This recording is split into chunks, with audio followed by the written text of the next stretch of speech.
Šiandien aš apžvelgsiu gana įdomius ženklus, apie kuriuos dažnai pasvajoja kiekvienas, juos norėtų turėti. Tie ženklai yra susijęs su mūsų ekstrasensoriniam savybėm.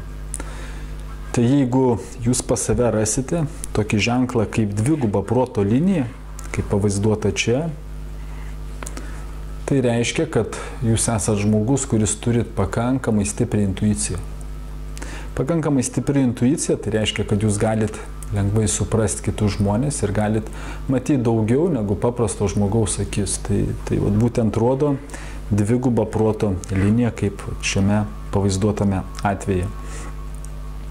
Kitas be galo svarbus ženklas, tai yra pentagrama arba penkiakampė žvaigždė.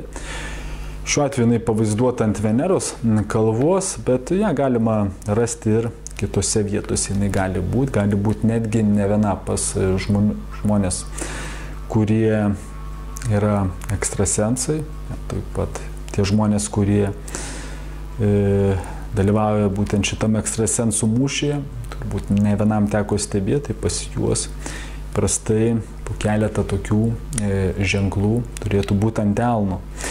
Ir kitas gana irgi svarbus ženklas, pastiprinantis netgi tuos visus ženklus, tai yra kryžius arba kryželis po viduriniuoju pirštu, kitaip vadinamų Saturno ženklų.